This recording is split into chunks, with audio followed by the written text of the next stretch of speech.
คุณนะดึงเราคำนั้นกัน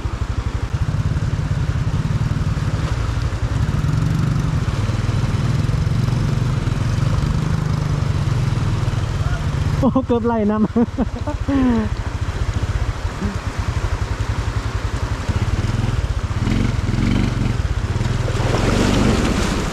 อ้าว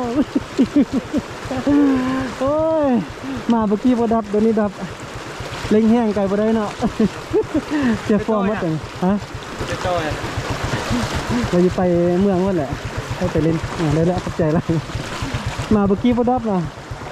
ขี่ไวไปเนาะอยู่ใส่บ้านมึงหุ่นโอ้จักดับทำบติดประตูแบบนี้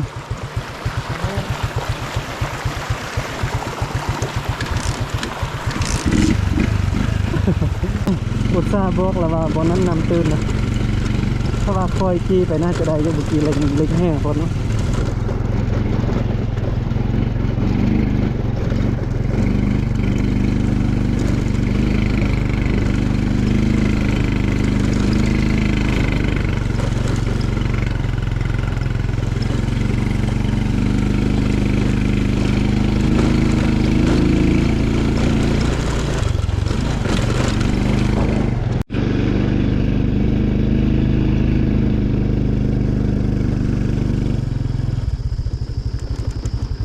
นี่หมู่บ้านหนึ่งอยู่นี่เนาะหมู่ฮอดบ้านหนึ่งละบ้านด่านขั้วนี่มันสุกซาลา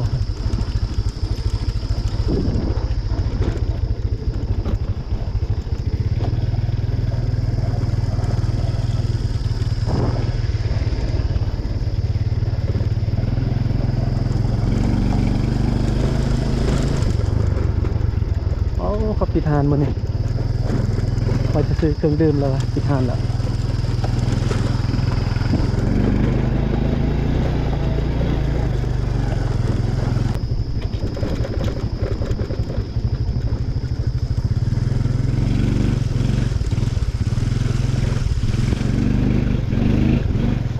โอ้โหอยู่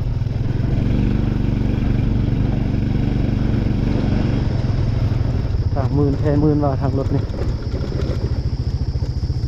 ว้า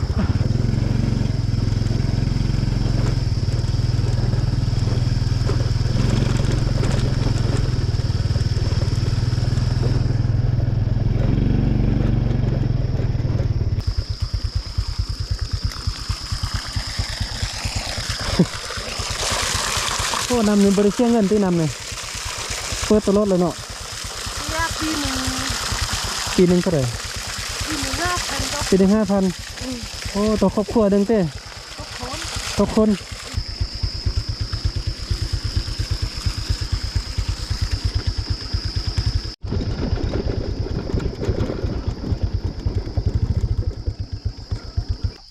มื้อนี้จะมารีวิวร้านค่ายเครื่องอยู่เขตดอยเขตนอกเมืองเนาะอยู่บ้านจอมดอยพี่มาแต่ละเทื่อนี่บ่ค่อยจะรีวิวร้านแบบละเอียดปานใดเนาะมื้อนี้จะมารีวิวร้านให้เบิ่งว่าร้านค่ายเครื่องอยู่ดอยอยู่จอมดอยนี่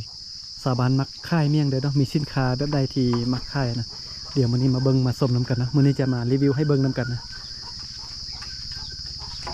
บางหน่อยแตงโมโอเคนะนี่เริ่มจากขนมก่อนบัดนี้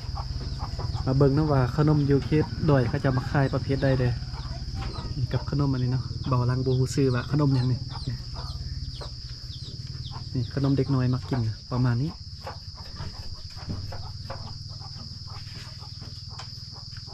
รีวิวขนมก่อนนะว่ามีขนมประเภทใดที่อยู่ดอยเขาจะมากินนะแบบนี้นะแบบนี้นี่เขาจะมักขนาดแบบนี้นี่เด็กน้อยอยู่ดอยนี่มักเทมักหวานนะขนมแบบนี้รีวิวหานให้เบิ่งนะหานค่ายเครื่องหานค่ายขนมเนี่ยมีเบียร์ได้นี่เบียร์เหลานี่แล้วก็ค่ายแชมพูสระผมเนาะมียาสูบมีกาแฟขนมเนาะมีเครื่องใช้ชีวิตประจำวันนี่มีแฟบ ภาษาลาวว่าแฟบเนาะนี่นะภาษาไทยนี่จะเอื่นว่าแม่นยังเบาลังกับบ่เว้นพงซักผ้าบ่เนี่ยเบาลังกับบ่ในใจเนาะภาษาลาวเอิ้นแฟบเนาะนี่มีน้ำยาทูเคียวมีครีมอาบน้ำมีสบู่เครื่องดื่มประเภทนี้เนาะกับน้ำส้มอันนี้เด็กน้อยยีดอยนี่มักกินขนาดตอนนี้เพิ่มบ่ขนมนะกินบ่มาเอาไม่เฮาซื้อให้เจ้าน่ะ เลี้ยงขนมเด็กน้อยกันมาเนี่ยแล้วก็มีนี่ไวๆยำจัมโบ้เป็นมีแบบนี้นะมีเครื่องดื่มมีปลากระป๋องเป๊ปซี่เครื่องใช้ชีวิตส่วนใหญ่จะมีเครื่องใช้ชีวิตประจำวันเนาะแล้วก็อันนี้คาดบ่ได้เลยนั่งเมี่ยงนั่งยำอันนี้เนาะภาษากระมุบาจะได้นั่งยำเลยเขาบอกว่านั่งยำคือกันเนาะเขาบอกตำซับลาวเพราะว่าเขากินตำคนลาวแต่ว่านั่งยำมีสองประเภทเลยอันนี้ประเภทเผาเนาะเอาไปเผาไฟแล้วทับกินประเภทนี้จืดใส่น้ำมันจืดเอาประเภทนี้นะแต่ว่าภาษาไทยนี่เอิญไม่ยังนี่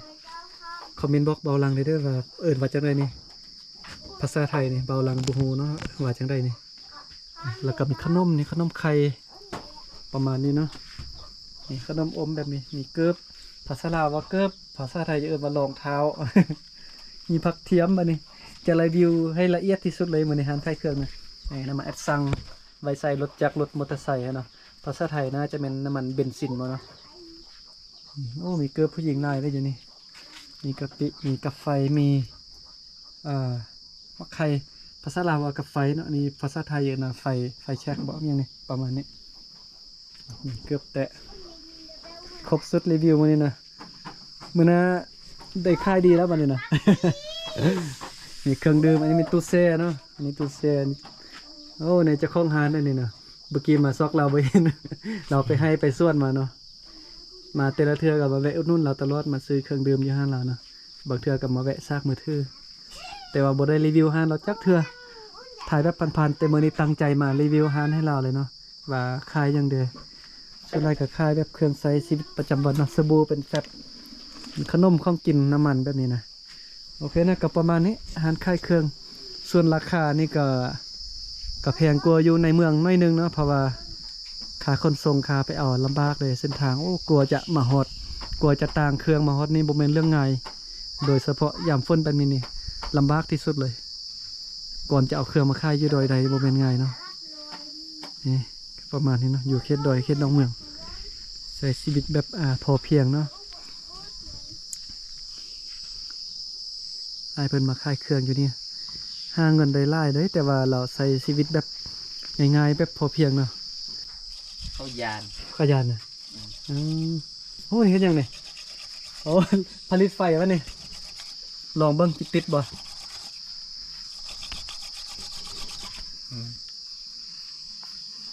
ลองเบิ้งไอ้บ่าวน้อยเราเนาะเราเฮ็ดผลิตไฟว่าซั่นน่ะแบบสมัยโบราณนั่นน่ะลองเบิ่งถ้าว่าไฟลุกเนี่ยจะเอาเงินซื้อเขาต้องไม่กินเลยลองบ้างเนาะ บนจะเจ็บมือกันบ่ ไหวบ่นี่เจ็บมือมาแล้วเต้นี่บ่าวน้อยอันนี้